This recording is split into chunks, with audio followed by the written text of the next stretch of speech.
कि देखिए हिंदुस्तान में दिवाली स्टार्ट होने वाली है, ठीक है। तो उसके ऊपर हिंदुस्तान में जितने भी मजहब हैं उन सबको दिवाली की मुबारकबाद देना चाहता हूँ। लेकिन उससे ज्यादा अहम जो है वो मेरा प्यारा पाकिस्तान। पाकिस्तान में जितने भी हिंदू कम्युनिटी है, जितने भी हिंदू रहते हैं, उन सबको दिल की गहराइयों से दिवाली की मुबारकबाद देना चाहता हूँ। अच्छा, मैं इधर आपसे एक और बात करना चाहूंगा। आप लोग कहते हैं या कोई भी मुझे ये बात करता है कि हिंदुओं को आप दिवाली की मुबारकबाद दे रहे हैं। आबिद भाई, आप मुसलमान होकर हिंदुओं की दिवाली की बात कर रहे हैं। अच्छा। तो उन लोगों को मैं ये जवाब ये देना चाहूंगा, ये बताना चाहूंगा, देखिए हमारी जब ईद आती है तो पूरे हिंदुस्तान से हमें मुबारकबाद आती है ईद की। आप मेरा व्हाट्सएप चेक कीजिए। अरे व्हाट्सएप तो छोड़ो, हमारी जो ईद पे वीडियो आई थी, आप उन वीडियो के नीचे हजारों कमेंट चेक करें, चाहे वो क्रिश्चियन है, चाहे वो हिंदू है, चाहे वो क्रिश्चियन है, चाहे हिंदू है, चाहे वो सिख है, लेकिन उन्होंने ईद मुबारक आबिद अली भाई पाकिस्तान को ईद की मुबारक दे रहे हैं, हमें उनकी खुशियों की मुबारकबाद दे रहे हैं।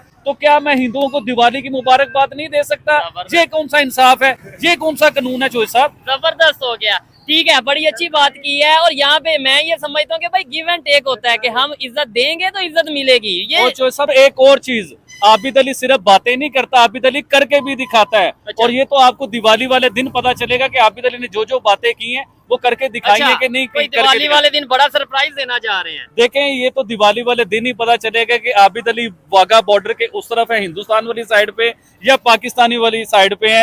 आबिद अली इंडिया विजिट करने जा रहे हैं, यानी कि दिवाली आप इंडिया मनाएंगे। आप नहीं, जो सर सरप्राइज को सरप्राइज ही रहने दीजिए, और आपको भी पता है सरप्राइज क्या है, और ये दिवाली वाले दिन ही सरप्राइज खुले तो वो ज्यादा बेहतर है। बड़ी अच्छी बात है। मैं ये जानता हूँ एक बहुत ही अच्छा सरप्राइज है, आप लोग देख के डेफिनेटली खुश होंगे। आबिद भाई टॉपिक पे आते हैं, ठीक है, मैं भी मुबारकबाद देता हूँ दिवाली की। टॉपिक पे आते हैं, कश्मीर का टॉपिक आप कह रहे थे। आपने अभी अपनी इंट्रो में ये चीज बताई है कि कश्मीर के बीच में हिंदुस्तान ने एक ऑपरेशन प्रॉपर लॉन्च किया है, इवन के उन्होंने अपने टैंक जो हैं वो कश्मीर में उतार दिए हैं। लेकिन आपने इधर पूरी चीज नहीं बताई, और पूरी दुनिया को पता चलना चाहिए कि वो ऑपरेशन क्यों लॉन्च हुआ है, वो टैंक उस जगह पे क्यों उतार दिए गए हैं। आपको आइडिया कि जिस जगह पे, जिस एरिया में ये ऑपरेशन हो रहा है, जहाँ पे ये टैंक उतार दिए गए हैं, उधर क्या हुआ है? उधर ये हुआ है कि उधर आपने देखा होगा कि हिंदुस्तान की फोर्सेस के लोग, आम सिविलियन, इवन के वर्कर, उन्हें चुन चुन के गोलियां मार दी गई। तो उस चक्कर में, उस वजह से उधर टैंक उतारे गए हैं, उधर अपनी फोर्सेस उतारी गई हैं। और वो क्यों उतारे गए हैं टैंक? देखें, वो लोगों को क्यों मार रहे थे? एक्चुअली मेन जो वजह थी वो ये थी कि उधर उस जगह को बहुत ज्यादा डेवलप किया जा रहा था। उधर ब्रिज बन रहे हैं, उधर बहुत बहुत बड़े काम हो रहे हैं, टनल का काम हो रहा है, सड़कें बन रही हैं उन जगहों पे। तो उनकी यही कोशिश थी कि कश्मीर तरक्की ना कर सके। उधर उनके जो वर्कर थे, जो वो ब्रिज बना रहे हैं, टनल उधर जो बना रहे हैं, उन्हें चुन चुन के गोलियां मार दी गई कि कश्मीर तरक्की ना कर सके, कश्मीर पूरी दुनिया में कामयाब ना हो सके, कश्मीर डेवलप ना हो सके। इसलिए फिर हिंदुस्तान ने उधर अपनी फोर्सेस भी उतारी, अपने टैंक भी उतारे। और मैं उधर ये बात कर, जो टनल उधर बन रहे हैं या उधर जो ब्रिज बन रहे हैं, जो सब, उस ब्रिज का फायदा किसको है? कभी ये भी गौर कीजिए। उस पर सिर्फ हिंदू ने सफर नहीं करना, उस पर सिर्फ सिख ने सफर नहीं करना, उस पर सिर्फ क्रिश्चियन ने सफर नहीं करना, या उस पर सिर्फ मुसलमान ने सफर नहीं करना। आपको आइडिया होना चाहिए कि उधर रहता कौन है? ज्यादा मुसलमान है, तो मुसलमान को फायदा मिलना है उसकी डेवलपमेंट से। लेकिन चौधरी साहब, मैं इधर ये पूछना चाहूंगा, ये कौन सा जहाद है कि जिसमें आम सिविलियन को, आम अवाम को, आम वर्कर को चुन चुन के मारा जा रहा है? किस किस्म का जहाद है चौधरी साहब? ये मैं पूछना चाहूंगा। ठीक हो गया। अच्छा आबिद भाई, इधर एक चीज मैंने नोट की है गुज़िश्ता तकरीबन 6 माह 1 साल से, कि अब इंडिया कश्मीर के मामले में भी, ये जो वहाँ पे हादसे होते हैं, अटैक होते हैं, हमले होते हैं, उसने भी सच पाकिस्तान के आगे आगे ये नहीं कह रहा था जी आप ये कर रहे हैं, या यूनाइटेड नेशन में जी ये हो रहा है, वो हो रहा है। वो अपनी सिक्योरिटी को बेहतर कर रहे हैं, वो अपने आप को बेहतर करते नजर आ रहे हैं। हिंदुस्तान ने एक पॉलिसी अपनाई है, नई पॉलिसी है ये। उनकी पॉलिसी है कि अब हमने ये नहीं कहना कि कश्मीर में दहशतगर्दी हो रही है तो हम पाकिस्तान को कहें या हम फला को कहें। यूनाइटेड नेशन में जाके जिस तरह पाकिस्तान कश्मीर की बात करता है, इस तरह उनकी पॉलिसी है कि हमने नहीं कहना कि पाकिस्तान को कि ये हो गया वो हो गया। अब हम खुद अपनी सेफ साइड बनाएंगे, अपनी सिक्योरिटी खुद करेंगे, और उन्होंने वो करके दिखाया।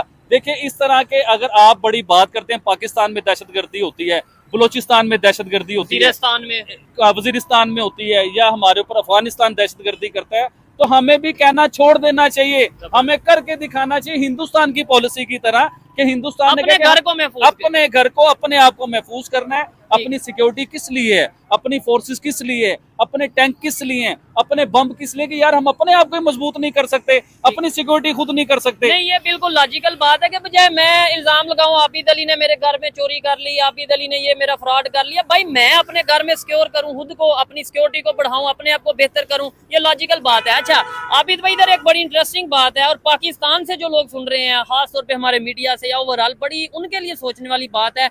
हमें ये 76 साल से बताया गया कश्मीर बनेगा पाकिस्तान, इंडियन कश्मीरी पाकिस्तान आना चाहते हैं। उनके बड़े पॉलिटिशियन उमर अब्दुल्ला नाम है, आज से 7-8 दिन पहले उन्होंने स्टेटमेंट दी। स्टेटमेंट दे, आप हंसे सुन के हैरान हो जाएंगे। उन्होंने बोला अटैक हुआ और उसके बाद उन्होंने स्टेटमेंट दी कि भाई जो मर्जी हो जाए, कश्मीर पाकिस्तान नहीं बनेगा। ये एक इंडियन कश्मीरी, ये कश्मीरी कह रहा है कि कश्मीर पाकिस्तान नहीं बनेगा, एक मुसलमान ये कह रहा है। चौधरी साहब, इसके ऊपर मैं क्या बात करूं, लेकिन ये माइक जो आपने पकड़ा हुआ ना, ये माइक लेके जाए प्राइम मिनिस्टर के पास, ये लेके जाए नवाज शरीफ के पास, ये माइक लेके जाएं आप जरदारी के पास, उनसे ये बात पूछेंगे कश्मीरी मुसलमान ये कह रहा है कि जो मर्जी हो जाए लेकिन कश्मीर पाकिस्तान नहीं बनेगा। हमें जो 76 साल से चूरन दिया जा रहा है, जो हमें चूरन फक्की बेची जा रही है कि कश्मीर बनेगा पाकिस्तान, ये कश्मीर के मुसलमान और लीडर है जो कह रहा है कश्मीर पाकिस्तान कभी नहीं बनेगा। तो कभी जाके आप जरदारी साहब से ये सवाल करें ना, जाके आप बड़े बड़े लोगों से ये सवाल करें, ये मुझसे सवाल ना करें ये वाला। बिल्कुल, और ये चीज मैं समझता हूँ कि हमारे मेन स्ट्रीम मीडिया को डिस्कस करनी चाहिए। वैसे तो मीडिया की बहुत सी न्यूज के ऊपर अपनी ओपिनियन रखते हैं, बड़ी चर्चा करते हैं, अच्छा, डिस्कशन करते हैं। पटाखा भी फटता है ना, हाँ। तो पाकिस्तान के मीडिया पे हेडलाइन बन के वो चल रहा होता है। तो उमर अब्दुल्ला की खबर पाकिस्तान के मीडिया पे क्यों नहीं चली? यानी ये वाली खबर के कश्मीर पाकिस्तान नहीं जी, ये खबर क्यों नहीं चली ना, मुझे बताइए आप कि पाकिस्तान के मेन स्ट्रीम मीडिया पे ये खबर चलनी चाहिए थी कि कश्मीर बने,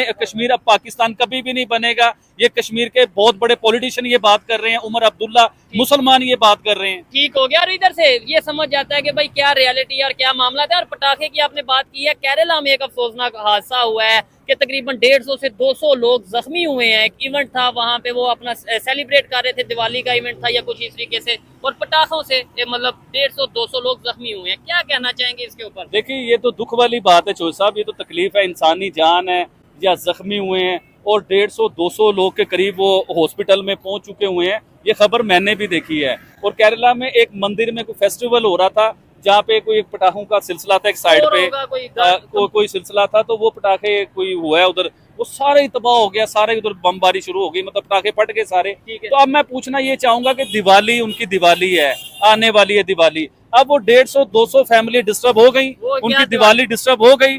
तो मैं इसलिए कहता हूँ, चाहे ईद हो, चाहे दिवाली हो, चाहे शबरात हो, उसे बड़े तरीके से आप मनाएं, आप पटाखे चलाएं, आप अपने मजहबी त्यौहार को बड़े अच्छे तरीके से मनाएं, लेकिन सेफ साइड बना के कि किसी इंसान की जान ना जाए, कोई डिस्टर्ब ना हो, ये आपको लाजमी करना चाहिए। ऐसा ही है, अच्छी बात है, ऐसा होना चाहिए, बड़ा एहतियात करनी चाहिए। आबिद भाई आगे चलते हैं, ये तो हमने कश्मीर की बात की, मतलब नो डाउट, और ये चीज